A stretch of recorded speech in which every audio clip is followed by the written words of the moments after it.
Israel ಹಾಗೆ America ಸಂಯುಕ್ತ ಸಂಸ್ಥಾನಗಳು ಶನಿವಾರ ಬೆಳಿಗ್ಗೆ ಇರಾನ್ ಮೇಲೆ ಅಟ್ಯಾಕ್ ಮಾಡಿಬಿಟ್ಟಿವೆ.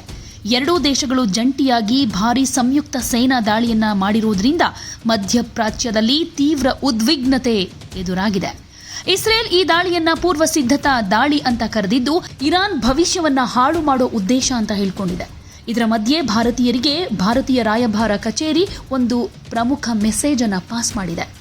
ಅಮೆರಿಕ ಅಧ್ಯಕ್ಷ ಡೊನಾಲ್ಡ್ ಟ್ರಂಪ್ ಈ ದಾಳಿಯನ್ನ ಪ್ರಮುಖ ಯುದ್ಧ ಕಾರ್ಯಾಚರಣೆಗಳು ಅಂತ ಘೋಷಿಸಿದ್ದಾರೆ. ಈ ದಾಳಿಯಿಂದ ಇರಾನ್ನ ರಾಜಧಾನಿ ಟೆಹರಾನ್ ಸೇರಿದ ಹಾಗೆ ಹಲವು ನಗರಗಳಲ್ಲಿ ಸ್ಫೋಟಗಳು ನಡೆದಿವೆ. ದಟ್ಟ ಹೊಗೆ ಹರಡಿ ಹಲವು ಸಾವು ನೋವುಗಳಾಗ್ತಾ ಇದೆ.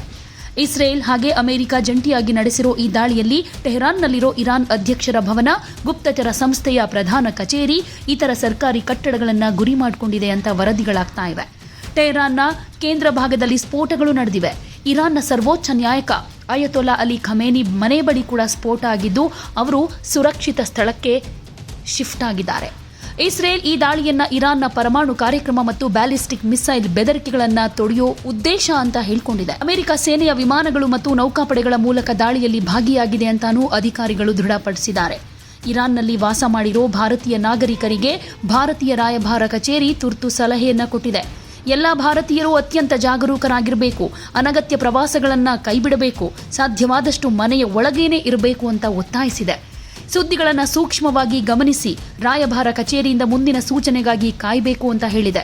ತುರ್ತು ಸಹಾಯಕ್ಕಾಗಿ ರಾಯಭಾರ ಕಚೇರಿಯ ಸಂಪರ್ಕ ಸಂಖ್ಯೆಗಳನ್ನು ಕೊಟ್ಟಿದ್ದು ಅಗತ್ಯ ಇದ್ರೆ ತಕ್ಷಣ ಸಂಪರ್ಕಿಸಿ ಅಂತ ಸೂಚಿಸಿದೆ. ಈ ದಾಳಿಯಿಂದ ಇಡೀ ಮಧ್ಯಪ್ರಾಚ್ಯದಲ್ಲಿ ಉದ್ವಿಗ್ನತೆ ತೀವ್ರವಾಗಿದೆ. ಇಸ್ರೇಲ್ನಲ್ಲಿ ಏರ್ ರೈಡ್ ಸೈರನ್ಗಳು ಮೊಳಗ್ತಾ ಇವೆ. ದೇಶಾದ್ಯಂತ ಎಮರ್ಜೆನ್ಸಿಯನ್ನ ಘೋಷಿಸಲಾಗಿದೆ. ಇರಾನ್, ಇಸ್ರೇಲ್ ಹಾಗೆ ಅಮೆರಿಕ ಮೇಲೆ ಪ್ರತಿದಾಳಿ ನಡೆಸೋ ಸಾಧ್ಯತೆ ಇರೋದ್ರಿಂದ ಈ ಸಂಘರ್ಷ ಇನ್ನಷ್ಟು ಜಾಸ್ತಿಯಾಗಬಹುದು ಅನ್ನೋ ಭಯ ಕಾಡ್ತಾ ಇದೆ. ಭಾರತ ಸೇರಿದಂತೆ ಅನೇಕ ದೇಶಗಳು ತಮ್ಮ ನಾಗರಿಕರಿಗೆ ಎಚ್ಚರಿಕೆ ಕೊಟ್ಟಿವೆ. ಈ ಘಟನೆಯಿಂದ ಮಧ್ಯಪ್ರಾಚ್ಯದ ಶಾಂತಿ ಮತ್ತು ಸ್ಥಿರತೆಗೆ ದೊಡ್ಡ ಬೆದರಿಕೆ ಉಂಟಾಗಿದೆ.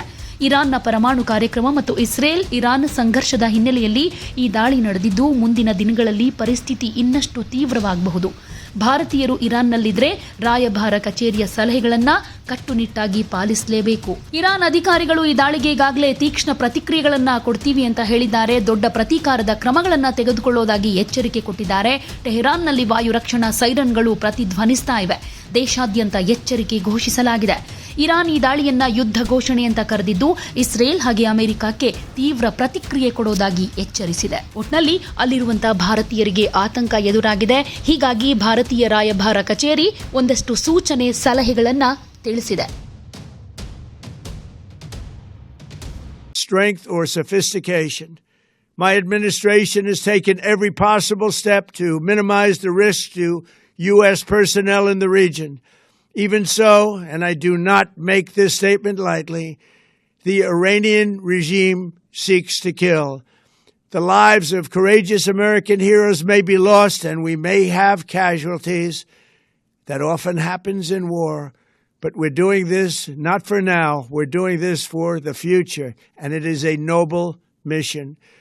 We pray for every service member as they selflessly risk their lives to ensure that Americans and our children will never be threatened by a nuclear-armed Iran.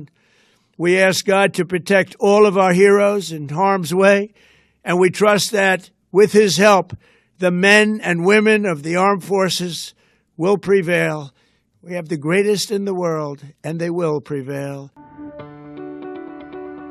ಯಾವುದೇ ಸುದ್ದಿಯ ಅಪ್ಡೇಟ್ ಅನ್ನ ಮಿಸ್ ಮಾಡ್ಕೊಳ್ಬಾರ್ದು ಅಂದ್ರೆ ಈಗಲೇ ಒನ್ ಇಂಡಿಯಾವನ್ನ ಸಬ್ಸ್ಕ್ರೈಬ್ ಮಾಡಿ. ನಿಮಗೆ ಬೇಕಾದ ಭಾಷೆಯಲ್ಲಿ ಎಲ್ಲಾ ಸುದ್ದಿ ತಿಳಿಬೇಕು ಅಂದ್ರೆ ಒನ್ ಇಂಡಿಯಾ ಆಪ್ ಅನ್ನ ಡೌನ್ಲೋಡ್ ಮಾಡ್ಕೊಳ್ಳಿ.